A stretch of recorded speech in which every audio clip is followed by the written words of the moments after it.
Hi guys, and welcome back to another episode on Forest Fan TV. And today we're going to be talking about this PSR loophole that's got the Premier League tied up in knots. Was that a bit of a pun? I don't know.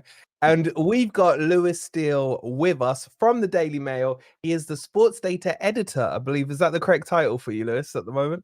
I actually covered a Merseyside club, so it's actually Merseyside correspondent. Specific to Merseyside. Yeah, it is, yeah. Who do you support? Not Liverpool or Everton, I'll tell you that, but I covered them both very fairly. Okay, neutral when it comes to it. Neutral in public, that's all I'll say. Yeah. But thank you so much for taking the time to be with us. And guys, I'll leave Lewis's article and also his socials down below. So make sure you go give him a follow and have a read of the article. It was a fascinating read, to say the least.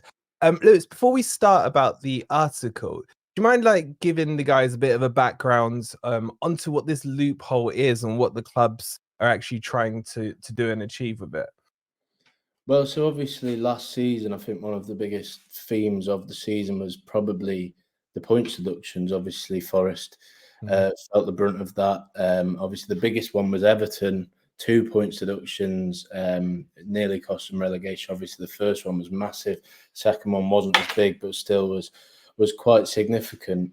And that was obviously for breaches of profit and sustainability rules. Now, obviously, we don't want to bore everyone with the specific rules and the numbers involved, but Everton and Forest have breached those rules in the past, and there's a number of clubs in the Premier League who are now scared by that and fear that they could breach it.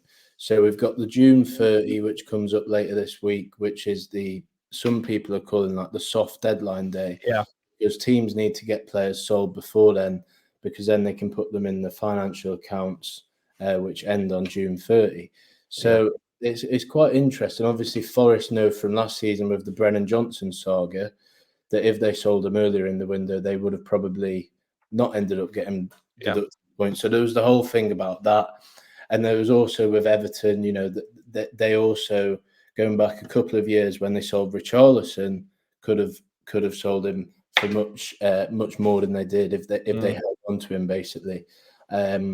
So basically, a lot of clubs in the Premier League are now scared that they're going to breach financial fair play rules. So what they're doing, they've found a loophole.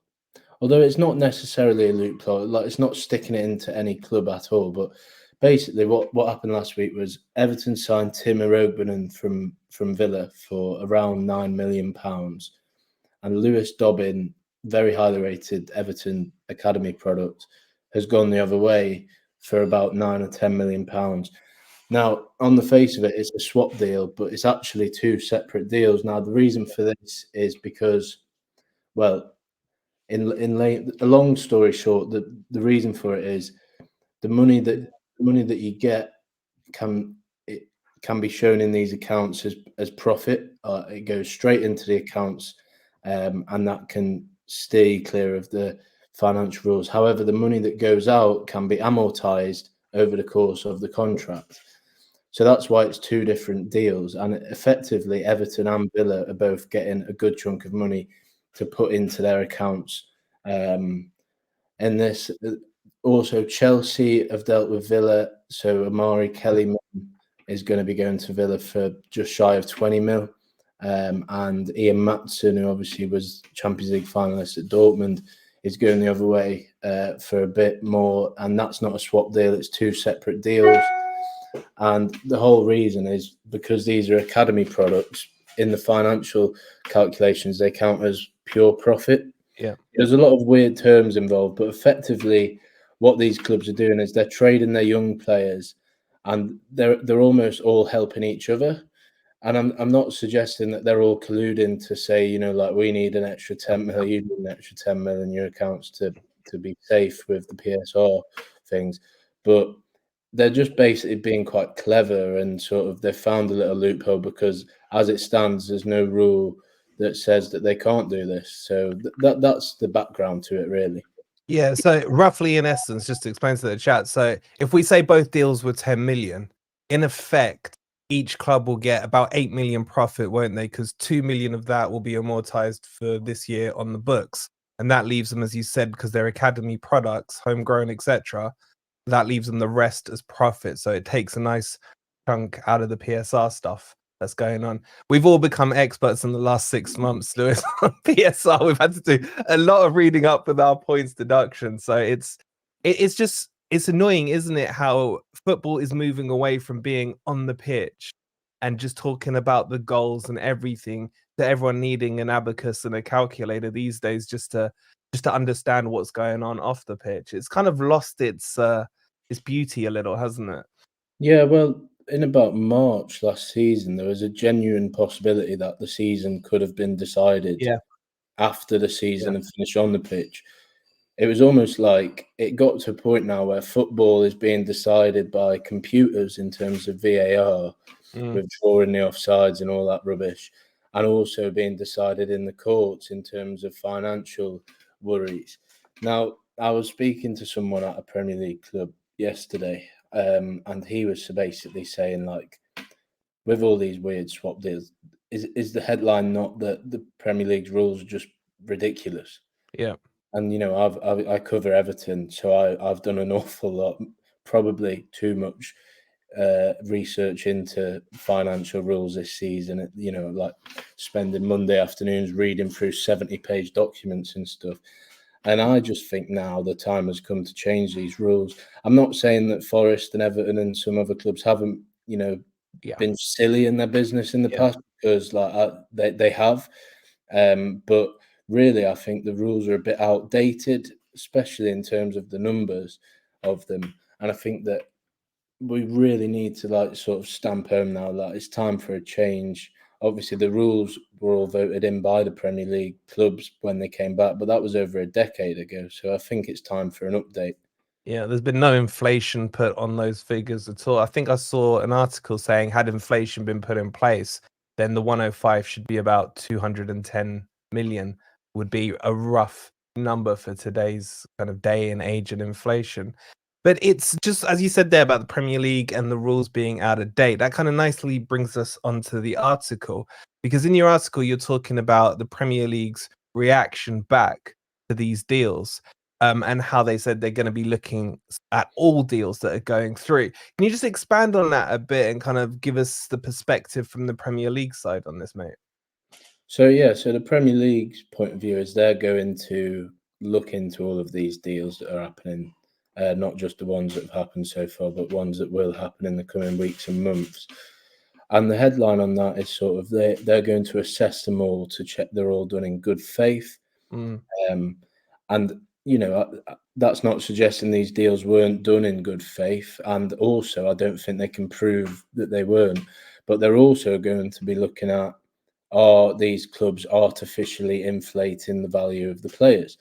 So Omari Kellyman from Villa to Chelsea for 19 million. I've not watched Omari Kellyman that much, so I'm not going to sit here and say he's not worth 19 million, but I'm not sure he is. He could be. And they're basically going to be checking, have these clubs, said this player is worth a lot more, because then that sort of helps. It all helps each other. I'm not necessarily saying that these young players aren't worth what they're going for. And the flip side of that is also the Premier League would really struggle to evaluate these players. So looking forward, I don't think it's going to become to a point where the Premier League are going to be saying these clubs are in breach of whatever, but they're going to be keeping a very close eye on these deals, as they will with all deals, and just check that nothing untoward is going. And it's not. I think one of the phrases I used was that they're all done in arm's length, like they're not sort of purposely colluding to get around the rules. Because if the clubs have been found to be using this loophole to circumvent the rules, then people I speak to close to the Premier League are sort of saying, if they are purposely circumventing the rules, then they are in breach of our guidelines, and we will come at them. But I think an interesting point you made there is about the valuation, because I think back just to last season, and we saw Trafford going to Burnley, the goalkeeper, for 15 million. You saw Palmer going from Man City to Chelsea for 40 odd million. He was another of their academy players. Okay, he's turned out to be fantastic. But if the Premier League were to come at the clubs like this, surely they would have enough like case evidence, if you like, to say, well, look at those transfers from last year. We're well lower than that. They were academy players. And the Premier League kind of, swimming against the tide on this one. So basically, I think to evaluate a player, you need to go to a tribunal.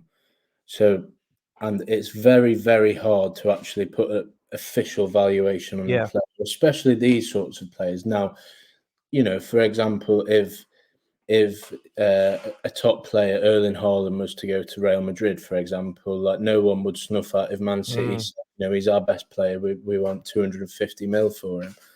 It's very hard to evaluate a player. It's all in terms of contracts and how much they've contributed, but you can't really put a monetary value on a lot of these things. It's just what they're worth to a club. Like, when Jack Grealish went from Villa to City for 100 mil, Yeah. he was their best player, so Villa had every right to evaluate him at 100 mil. Whereas, if he played for, if he didn't have that English premium, if he wasn't a boyhood product, is he actually worth 100 mil? It's very complicated to actually put a valuation on it. So I think the Premier League wouldn't really have a very strong case, because these clubs could just say, look, Lewis Dobbin's gone to Villa for 10 mil. He's come through our academy, scored a big goal last season against Chelsea. He is worth 10 mil. So it's very hard for them to win an argument. But it's just basically the Premier League are keeping an eye on it and just, being mindful that they want these clubs to be acting in good faith. Yeah, so it's almost they're putting it as a kind of shot across the bows, really. Just we know what's going on, etc., and we're keeping an eye on it. But it does for me feel a bit double standard. Excuse me, because you look at what Chelsea did towards the end of last season with the hotels, buying and in effect selling it to themselves, and haven't really heard much more about what the Premier League are doing about that. We've obviously got the 115 with Man City, where they've overinflated sponsorship deals as part of, many of those charges and things like that. So do you see the perspective of, maybe, I don't know how the rest of the Forest fans would feel about it, but I look at it thinking, if we could sell some of our academy players, overinflate them, allegedly, get the money in, then we could keep the likes of Morgan Gibbs White and Murillo at Forest. And it just feels to me like the 14 are treated differently to the 6 still, even when you look at the current kind of issues that are going on in football. Yeah, well, when you sell these academy products, you have to find the club that's willing to buy them. Yeah. So it is actually quite hard to overinflate them, because no Premier League clubs are mugs, are they? Well, Yeah. some may be, but it's hard to, as you were saying, like, it would, in an ideal world, Forest could sell a couple of academy products for 15 million a pop, and then they wouldn't have to trade Gibbs White or one of the star men. Yeah. And going back a couple of years, wouldn't have to sell Brennan Johnson. And, you could say the same about most of the sort of mid-table teams in the same bracket as Forest. You look at most of them, and when these younger players get to a certain level, that you look at Palace this season, for example, they're having to sell Eze and they're having to sell Elise. Yeah. It's not necessarily because they need money. It's more just because once you get to that level, they have to go. But obviously, in an ideal world, Palace would have an 18-year-old striker that they could sell for 25 mil and keep Eze, for example. But it doesn't happen. But as you say, the big 6 just have such a say on football in this modern era. They seem to just hold such a market share, and the Premier League, I always think, are a bit scared of them. Yeah, I agree. And I guess what I'm interested in is Forest have been linked with a youngster from Villa, a guy called Bogard. He's again one of their academy players, and there's talks about £4 million, I think they're talking about the deal for. Now, do you think all this talk from your article, what you said and what the Premier League is saying, may put Forest off? Now, have they kind of joined this PSR party a little too late? Or do you think the clubs will look at it and think, well, we haven't broken any rules? As you mentioned, Villa and Everton have already done it. If you had the power of looking into the future, do you still think over this transfer window we will see these dealings, especially in the next 5 days before the 30th deadline? Yeah, well, that's the thing. Like, if deals are there to be done, then I think Forest would definitely jump in at them. I'm not overly clued up on how safe Forest are in terms of the PSR Not calculation. very. I thought, What we think is about 20 to 25 million that we need to make in terms of PSR profit. We right. got 5 days to do it, so yeah, we're shitting ourselves a little. Well, the problem with this June 30 deadline is the bigger clubs, or the ones that aren't threatened financially, are seeing this as like, we can go on and make a bit of a quick buck here. So Candy from a someone, baby. yeah, so someone told me, like, if you go to a Leeds game, it's just absolutely swarming with scouts because everyone in the Premier League knew that they could just like have Leeds' pants down and sign all the players on cheap. And it's the same with Everton. Like, Newcastle were in advanced talks with Calvert-Lewin to sign Yeah. him. That's now fallen through, but it was talk about 30 mil, and when you think of a striker of his ilk, that I think that's quite cheap for Calvert-Lewin, and the same goes with a few of these players that are moving around this window. But the bigger clubs will be looking at the situation of a Gibbs White, for example, and thinking, we could get him on the cheap here if we put in a cheeky bid in the next few days, because they know, especially after the points deductions last season, that they can sort of take advantage of these the next few days and get some deals through the window, through the door. Yeah, it's worrying. I mean, I look at it and think 5 days to sell a Morgan Gibbs White or a Murillo, to me doesn't. I'm sure conversations are going on in the background. I think ideally what Forest would like to do is sell 4 or 5 of the, quote unquote deadwood players, and get them over the line. But another question I got for you, I don't know if you would have too much in this. I know you've brushed up on your finances and things. Is the sister club. So Forest are linked with Olympiacos. We've just signed a player called Marko Stamenic, and we've loaned him straight out to Olympiacos. Bearing in mind we've got these PSR issues. Our understanding is we'll have a loan fee on him, which will cover the amortization of what's going on there. But is that something the Premier League are okay with? Because obviously they've highlighted what you've talked about in your article, but this whole loan market between clubs, is that something they're worried about at all? Yeah, well, there's obviously the main one is like City and Girona. Yeah. Like, City is signing this lad Savio. I've never seen him play, to be fair, so I don't know if he's any good.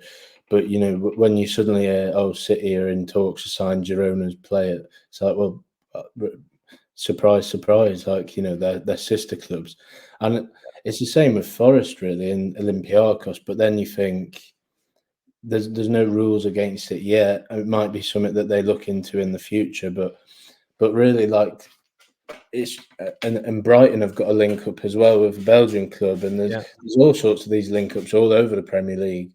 Liverpool are trying to buy a sister club at the moment. Man, you've got Nice now, haven't they? Through Yeah, Jim and what have you. Yeah. I don't know. Like, in terms of loans, I think it's okay at the moment. It's almost like a bit of a feeder club, but it does almost like, as long as it's in a different country, I think it's fine. But then there's a story come out the other day that United have been blocked from signing Todibo from Nice because they're obviously linked with the same owners. I think there's ways of getting around it where you can sort of have, you own the club, but on the actual official documents, there's different principal owners, or you reduce a stake.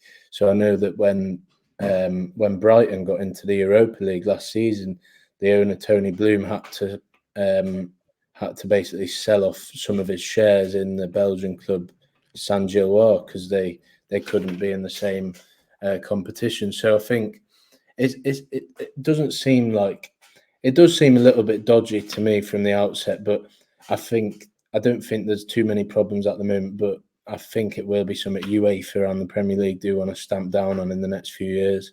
Yeah. And if you kind of look at the next week or so, from what you've been gathering, with your research and who you're talking to, do you feel that this will stop, or do you feel we're going to see quite a few more deals of this, you know, across these teams that we got down here. They seem to be the main ones after it. What's your gut feeling saying on it at the moment, Lewis? I think there'll be a few more deals. I think it'll almost be like it's very weird because in past years June has been quite quiet for transfers, especially in a tournament year. So you know we've got the Euros going on, Copa America going on, but it feels like the clubs are actually doing quite a lot of business, especially the mid-table clubs. So and Chelsea especially. Every time I go onto Twitter, Chelsea are linked with someone else who I've never heard of. So. Yeah, I think it'll be quite a busy few days actually for the transfer window. I think Dominic Calvert-Lewin's still like sort of up in the air whether he stays or goes. Obviously, talking from Everton perspective here, that they're sort of trying to get a bit more money and they want a bit. United are keen on Braithwaite. They're trying to do that, and low ball big time, wasn't it? 35 mil or something they put in. Yeah, exactly. And Forest are always there or thereabouts doing deals left, right, and centre. Same with Newcastle trying to get some money, and then all those clubs down there really. So I think it'll be quite a busy few days. It's almost quite interesting, isn't it? Just like this soft deadline day as they're calling it. So yeah, I think if you want a bargain, now's the time to do it because clubs will be panicking, thinking, can we get an extra 10 million in the coffers before June 30th to get us safe in PSR. And this is probably what the Premier League wanted. They wanted, like, with the Everton points deduction, especially and Forest, they almost wanted to just send a message out like, we're no mugs, we're gonna come down hard if you break these rules. And now clubs have seen that, and they're scared to break the rules because 5-point deduction can derail a season, as a couple of clubs have seen. We were close last year. I don't want to go through that again. It's going to be fascinating over the next few days. I mean, Forest have signed another player today. Eric De Silva's come in, another $1.5 million. And it kind of makes you think, okay, if you are spending money pre-30th of June, surely you have a plan. Surely we're not just going to end up in a PSR disaster again come the 1st of July. But it's been fascinating, mate. I know I've taken up a lot of your time. Guys, please make sure you check out the article. It's just a fascinating read into these loopholes. And no doubt they're probably working on other loopholes as well, Lewis. I'm sure they've got, real big lawyers there scrutinizing all the rules and what have you, because I'm sure there's plenty more that could come. Well, thanks for having me on. It's been a pleasure. Yeah, appreciate it. And just let the guys know where they can find you. Obviously, you're on social media with the Daily Mail. We'll have all the links below, but anywhere else they can find you?